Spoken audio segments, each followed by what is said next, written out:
So what's poll question we're going with, McLevin? Okay, Todd also threw out, do you have a problem with your team picking up someone who's accused of insider trading? I think it's a real question. We were discussing pre-show, how can they pick up Mychal Kendricks?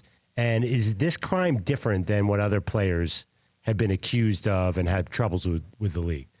The Seahawks, this is. There's no video. It's not domestic violence, and you're not dealing with... I was surprised he wasn't put on the commissioner's exempt list. I thought that you got a guy who has been arrested, been charged, he's pled guilty, and now we got to wait for sentencing here. I probably would have put him on the commissioner's exempt list. I don't know, and it's a white-collar crime too. But I was kind of surprised at that. And then if that's your team, is it weird to be out there cheering for a guy who's going to go to jail? No matter how good he is, I mean, how desperate are you that you go, I don't know, let's check the police blotter. Hey, we got any players on the play? Yeah, Mychal Kendricks. Yeah, let's bring him in. And he's a good player.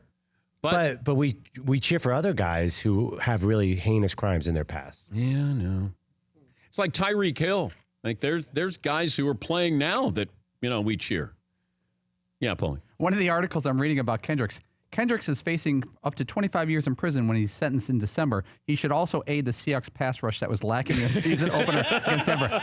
You got to separate those paragraphs, my man. I mean, let's go sentencing, then talk about his bull rush skills later. Yeah. Well, give me a semicolon. Well, do you lead with what he can provide the Seahawks, and then you say, oh, by the way, he could spend the next 25 years in prison? But in the meantime, speed rusher / come out inside and watch trader. Him, yeah, come out and watch him go after Mitchell Trubisky on Monday night. Wow. Yeah, has the commissioner said anything about this? I haven't seen any quotes with Goodell. But I'm wondering if, his power, he can take him off the field. He can put him on the commissioner's exempt list, can he? Yes, he. They bust the most random people for insider trading. Like, how many times do you think of people like that it actually makes news? Maybe it's just because it's a celebrity. But, I mean, that Martha Stewart went to jail for insider trading is, just so dumb. I know. But he made, $1.2 million, I think, Kendricks did. I mean, Martha Stewart finds that kind of money in her sofa. I feel like there's a lot more insider trading going on that people don't. I'm going to guess, Phil Mickelson. Yeah. Yeah. But Kendricks is going to jail. Yeah, McLevin. I have to admit, I react. I'm like, well, it's a white collar crime. I have no problem with him being.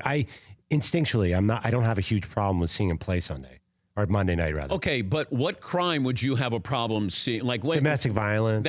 But where do you draw the line with, what you're guilty of? Yeah, I think it's the violent crime or really that kind of thing just seems a lot worse to me. Yeah. But isn't that the tough part, Dan? If these guys are, let's say he was presumed innocent until he's convicted or whatever, should the crime matter? If they're eligible to play in the NFL, should the crime matter? If they're out on bail, if charges are pending, if their court case is not till next April, should they be put on a commissioner's list depending on the crime, or should all eligible players be allowed to play? Because that's how the commissioner gets in trouble by saying, I'm going to sit this guy, but not this guy. But he pled guilty. Right. That's the difference here. But he's technically not in jail yet. No, he's not. No. He was in the Browns. Yeah. That was jail? Was he serving hard time by working, playing for the Browns? Does he get credit for time served his months with the Browns? I would pitch that if I was a lawyer. Yeah, good luck with that. Good luck with that.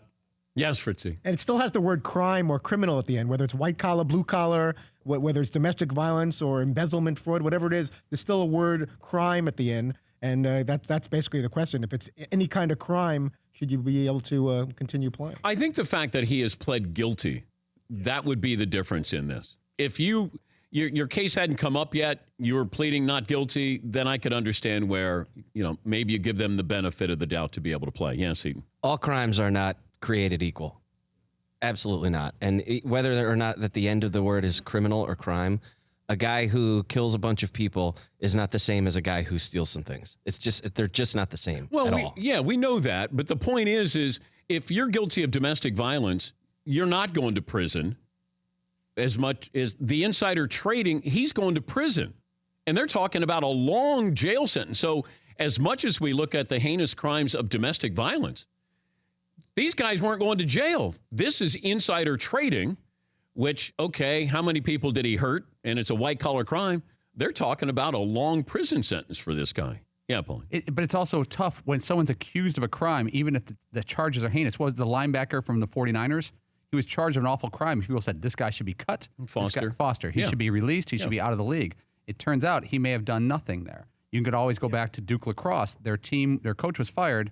The players were all suspended from school, and their season was ended on false charges.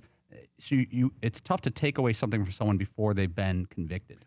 But this guy has already pled guilty. He's a different case. That's the difference. Yes, McLevin. Yeah, I actually didn't even know he pled guilty till you said it just now. That just changes the story entirely. But you think these 32 NFL owners, how do you think you get rich enough to buy a football team, by the way? Not to be totally cynical, but I mean, come on. This is America. You got Jimmy Haslam, who's still the Cleveland Browns owner. Oh, I know. I mean, come on. At that level of finance, there's also, as Seton alluded to, there's all sorts of things going on. Yes, Fritzy. It's a totally different world in sports and entertainment with what you can and can't get away with. If Mychal Kendricks was an accountant and this was the same situation, some other accounting firm's going to go, oh, he's a really good accountant. Let's grab him up inside him. Who cares about his insider trading? I don't know how that works in the accounting world. You know, when Jimmy Lipper is up for a crime and could be serving hard time, hey, can we get him for the next, man, it'd be great if we got him for tax season.